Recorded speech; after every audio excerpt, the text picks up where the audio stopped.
Anggi, Iya, Mi. bawa perempuan lumpuh itu ke kamar. Enggak mau, males banget. Enggak mau. Cepat.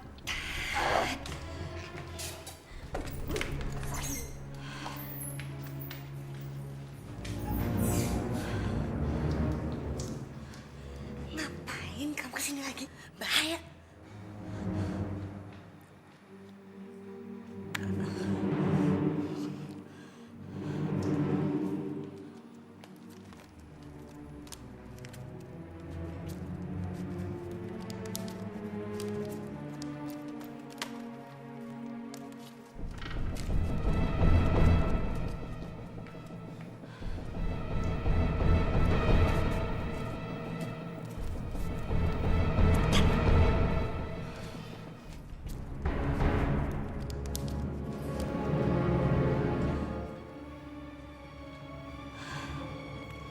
Jika suatu saat nanti saya meninggal dunia, saya akan mewariskan seluruh harta saya kepada istri kedua saya, Ibu Belinda Handayani.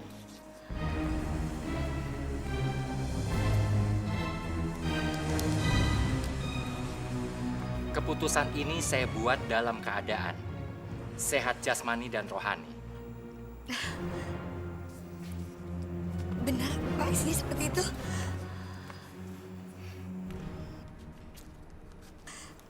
Keputusan Mas Fadil seperti itu tadi. Iya, tapi namanya juga surat wasiat. Mau ngomong apa lagi?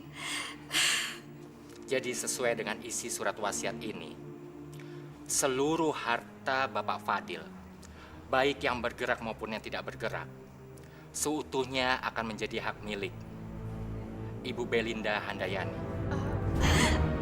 Nama saya nggak disebut sama sekali di situ. Maaf, nama kamu sama sekali tidak disebutkan dalam surat wasiat ini.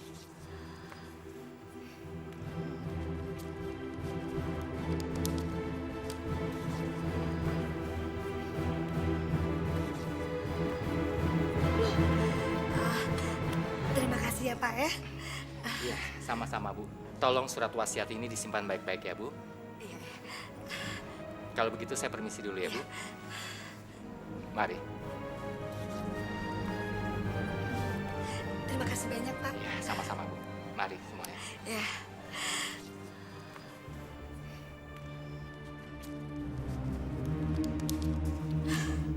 Biarpun Anggi nggak dapat warisan dari Papa, tapi Anggi dapat warisan dari Mama kan? Dapat apa? Ya warisan, Ma. Warisan. Warisan. Soal warisan. Kalau soal warisan sayang, itu ngikutin surat wasiat yang papa kamu bikin. Tapi sebagai anak, kamu harus tetap berbakti sama orang tua kamu. Jadi intinya kamu harus tetap bersama mama kamu dan merawatnya.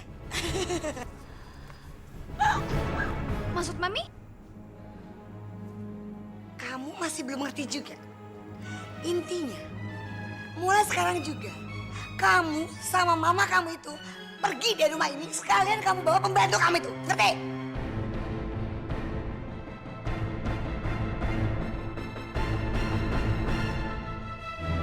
Jadi kamu mengusir kami.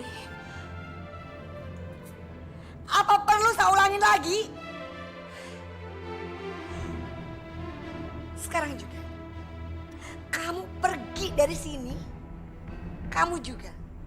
Saya capek ngulangin terus. Hah? Apa perlu? Mami panggil polisi buat mengusir kalian. Perlu? Mami, tapi Anggi tinggal sama Mami ya. Mau tinggal di sini kamu. Jadi kamu nggak ngerti juga. Pergi kamu dari sini, pergi! Astagfirullahaladzim, Eli. Mami tuh jahat.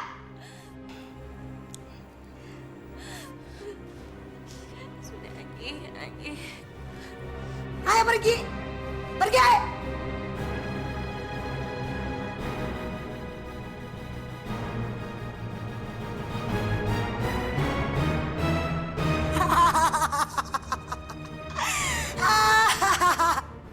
Akhirnya semua ini jadi milik aku.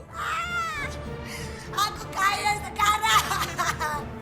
Akhirnya semua ini jadi milikku. Makasih ya Mas Fadil, makasih ya.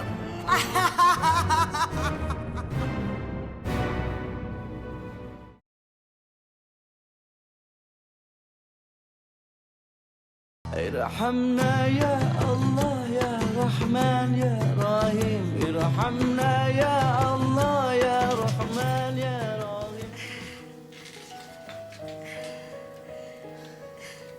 Ini Bu tempat tinggal saya di kampung.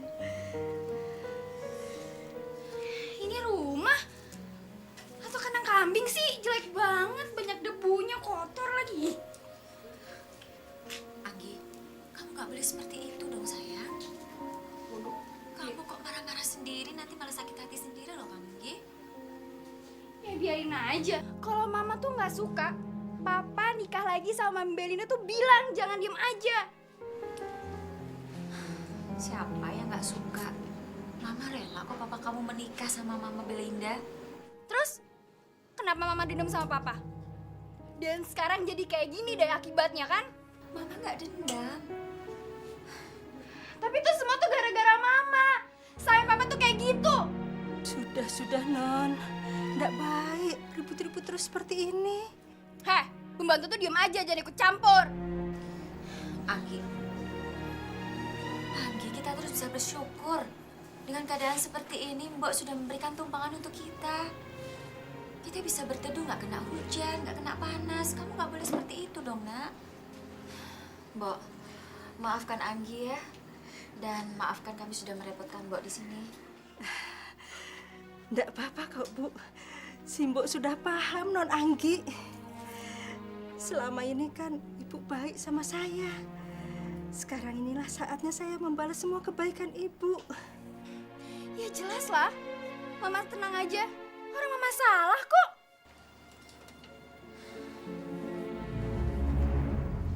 Anggi, kenapa sih kamu selalu menuduh Mama seperti itu?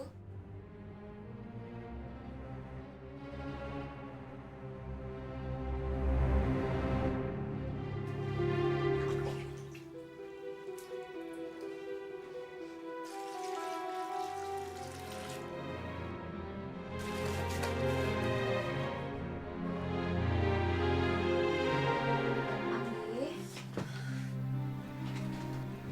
Anggi,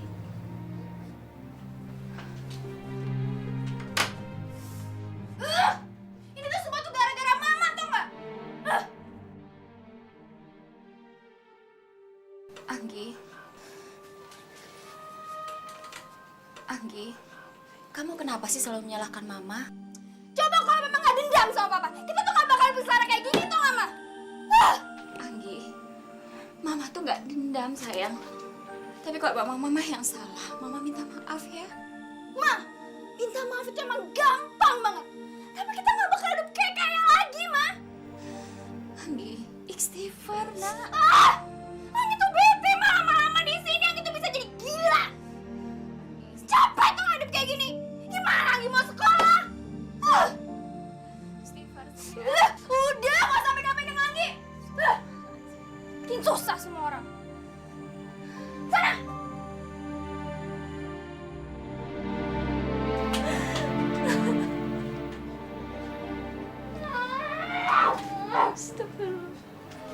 Jadi, setelah Kak Fadil wafat, Karina pun menyusul. Setelah Mas Fadil wafat, nggak lama kemudian Mbak Dina menyusul. Ini benar-benar seperti musibah. Terus, bagaimana dengan Anggi? Anggi sangat syok atas kematian orang tuanya.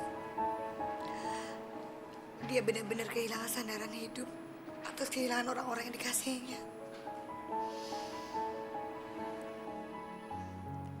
Kasihan Anggi. Saya bisa bayangkan jadi anak manja seperti dia. Dia pasti sangat terpukul. Saya selalu berusaha menghiburnya agar dia bisa menerima kenyataan yang pahit ini. Tapi karena jiwanya Anggi yang masih labil, dia selalu murung. Hal itulah yang selalu saya cemaskan.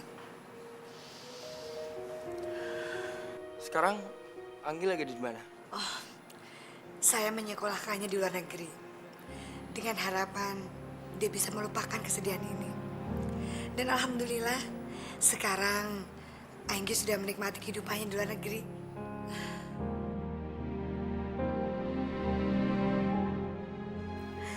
Kayaknya Randy termakan cerita sedih saya. Lega rasanya bisa ngelabuin dia. Moga-moga aja dia cepat ngelupain Angie sama perempuan cacat itu.